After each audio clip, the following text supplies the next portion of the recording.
ছোট্ট একটা গাঠুরি বেঁধে বেলাল আসছে। হযরত আবু বকরের সামনে দাঁড়ায় বলে, আবু বকর বিদায় দাও, মদিনায় আর থাকবো না। কেন রে বেলাল, কি জন্য মদিনায় থাকবে না? কিসের অভাব, কিসের কষ্ট? কেউ কি তোমাকে ব্যথা দিয়েছে, না তোমাকে মেরেছে, নাকি তোমার কোনো অভাব আছে? বলো, বাইতুল মাল থেকে মাসিক বেতন দিয়ে দিব। বেলাল বলে, আবু বকর রে, আমার যে অভাব, কোনোদিন কি সেই অভাব পুরা করে দিতে পারবা?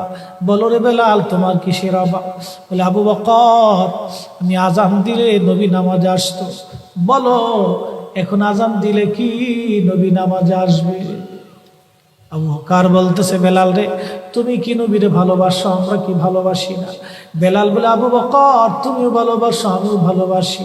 শোনো গো আবু বকর, তোমরা নবীজি রওজা শরীফ দেখলে সহ্য করতে পারো? আমি বেলাল যখন আজান দিয়ে নবী রওজা শরীফের দিকে তাকাই, আমার কলিজা গুলি ফেটে ফেটে আসে। আমি বরদাস্ত করতে পারি না, সহ্য করতে পারি না, রে আবু বকর, বিদায় দাও, আমি চলে যাব। চলে গেলেন নবীর পাগল। সিরিয়ার দামেস্কে যাওয়ার পরে কিছুদিন পরে নবীজি স্বপ্ন দেখায়, কিরে বেলাল, এটা কেমন জুলুম, কতদিন হলো তোমার কণ্ঠের আজান শুনি না। বেলাল রে, তোর কি মন চায় না আমি নবীর জিয়ারতে আসতে?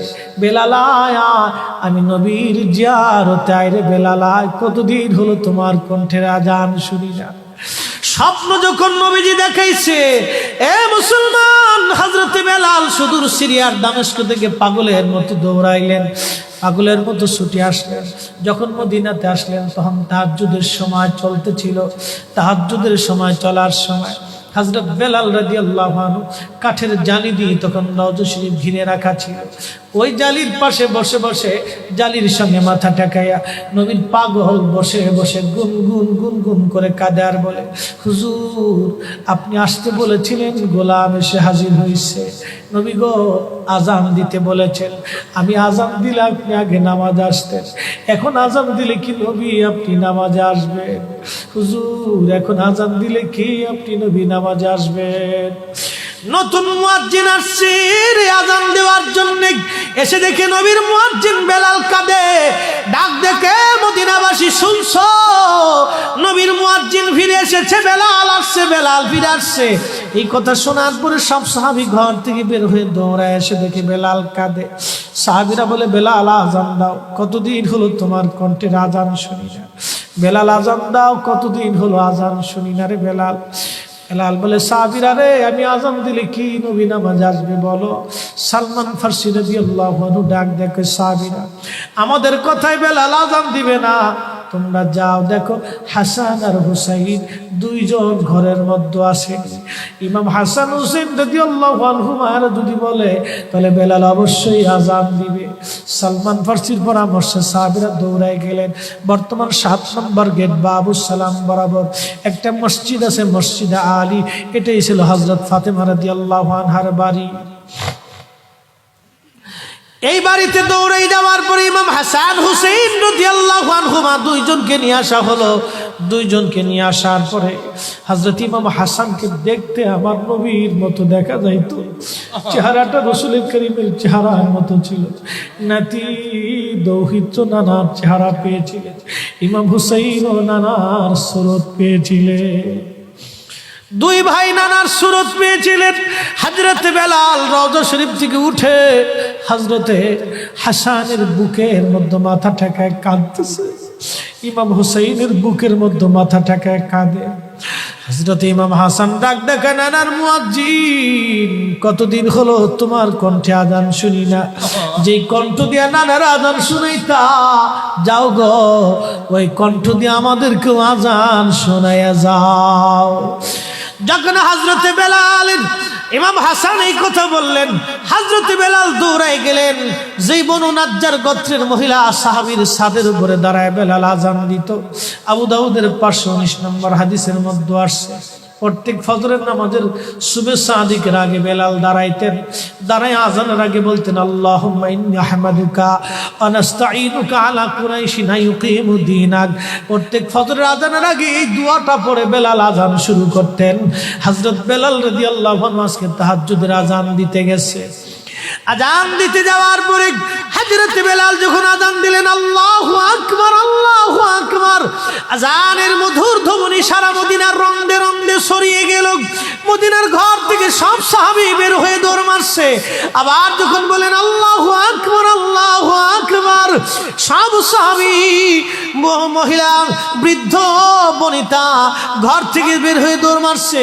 যখন বলল আশহাদু আল্লা ইলাহা ইল্লাল্লাহ, মদিনার ঘর থেকে সব মহিলারা ঘর থেকে বের হয়ে দৌড় মারছে রে, আর কান্না করে নবী বুঝি ফিরে আসছে রে। আবার যখন বলেন আশহাদু আল্লা ইলাহা ইল্লাল্লাহ, তখন মদিনার মানুষ কান্না করতেছিল, গুন গুন গুন গুন করে কান্না করে।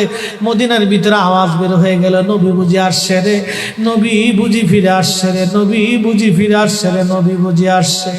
হযরতে বেলাল যখন বলেন আশহাদু আন্না মুহাম্মাদুর রাসূলুল্লাহ, মদিনার মাটিগুলি থরথর থরথর করে কেঁপে উঠছে রে। মদিনার মানুষের কান্না বেড়ে গেল। হযরতে বেলাল অজ্ঞান হয়ে জমিনের মধ্যে পড়ে গেলেন, তিনি বেহুশ, নবীর আশিক বেহুশ হয়ে গেলেন। বেলালের মতো আশিক যদি আমরা হইতাম, এ দুনিয়ায় নবীর দেখা পাইতাম, এ দুনিয়ায় নবীর দেখা পাইতাম। যখন হুঁশ ফিরে আসছে, রওজা শরীফের পাশে বসে বসে বেলাল কাঁদে আর বলে হুজুর আজান দিতে বলেছিলেন, আজান দিয়েছি হুজুর, আমি আজান দিলে আগে নামাজ আসতেন, আজকে আজান দিলাম আপনি হুজুর আসেন নাই। যে আজান দিলে নবী আসবে না, আমি বেলালে আজান আর কোনোদিন দিব না। হযরতে বেলাল কিছুদিন পরে কলিজা ফেটে, নবীর বিরহ বেদনা সহ্য করতে না পেরে তিনি চলে গিয়েছিলেন পরপারে। কলিজা ফেটে, কলিজা ফেটে, কলিজা ফেটে। এইভাবে সাহাবীরা নবীকে ভালোবেসে গেছে। কত সাহাবী কতভাবে নবীকে ভালোবাসছে রে। হযরত আবু বকরের কথা বলছিলাম, আম্মা জান আয়েশা ডেকে বলে হুজুর আপনি, আম্মা জান আয়েশার মনটা বেজার হয়ে গেল। আল্লাহর নবী ডাক দিয়ে বলতেছিলেন আয়েশা রে, মনটা তোমার বেজার কেন হয়ে গেল? আম্মা জান বললেন হুজুর দিনের জন্য আমার আব্বা জান সব সম্পদগুলি বিলীন করে দিয়েছে, ভালোবেসে আপনার সঙ্গে আমার বিবাহ শাদী দিয়েছে। ইয়া রাসূলুল্লাহ, ভাবছিলাম আপনি আমার আব্বা জানের কথা বলবেন, যে আকাশের তুল্য নেক আমার আব্বা জানের আমল নামায় আছে। আল্লাহর নবী ডাক দেখো আয়েশা রে, তোমার আব্বা জানের এক রজনীর আমল যদি এক পাল্লায় দাও, আমার উম্মতের সব উম্মতের আমল যদি আর এক পাল্লায় দাও, আমার আবু বকরের এক রাত্রে আমলের ওজনের সমান হবে না। আম্মা জান বলে হুজুর কোন রাত, কোন রাত, কোন রাত? নবীজি বললেন আয়েশা রে, সেটা হিজরতের রাত। বহুদিন আগে বলেছিলাম আবু বকর হিজরত করা লাগতে পারে, এই কথার জন্য হিজরতের রজনীতে আমি হযরত আলীকে ঘরের মধ্যে রেখে আমি যখন চলে আসলাম, হযরত আবু বকরের ঘরের দরজায় ছোট্ট করে টুকা দিয়ে বললেন আবু বকর দরজা খোলো। সাথে সাথে দরজা খুলে গেল। জিজ্ঞেস করলাম আবু বকর তুমি কি ঘুমাও নাই? আবু বকর ডেকে বলে ইয়া নবী আল্লাহ, বহুদিন আগে বলেছিলেন হিজরত করা লাগবে। হুজুর ওই দিন রজনী থেকে অদ্যবধি রজনীতে আমি কোনো রাত্রের জন্য বিছনায় পিঠ লাগাই নাই। আপনি নবীর অপেক্ষায় দরজার সাথে ঠেস মেরে দাঁড়ায় আমি জেগে থাকি, কখন আপনি আসবেন, কখন আপনি আসবেন, কখন আপনি আসবেন। আপনি যখন রাত্রিবেলা আসবেন আমি ঘুমাবো, আপনি ডাকবেন, কাফেররা টের পাবে, আপনাকে কষ্ট দিবে।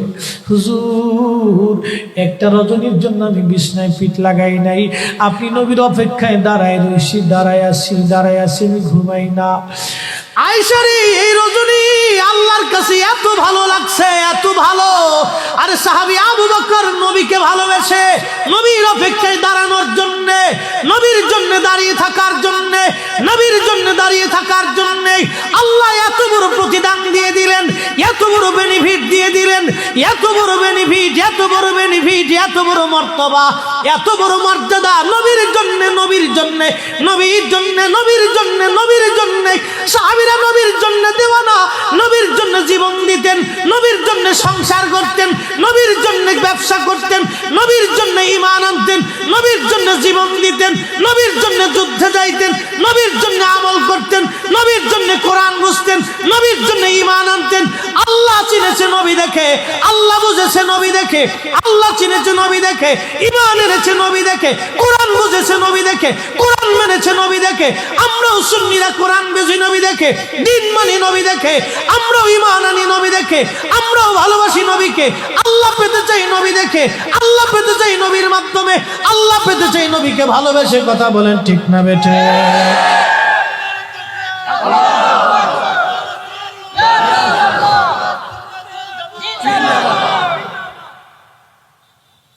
আমাদের কাজ নবী দেখে, নবী দেখে, নবী দেখে। আমরা নবী নবী করলে ওরা কে বেদাতি, বেদাতি, বেদাতি। আল্লাহর উপরে নবীরে উঠাই দিচ্ছে। আমরা বলে আল্লাহর উপরে নবীরে উঠাইছি।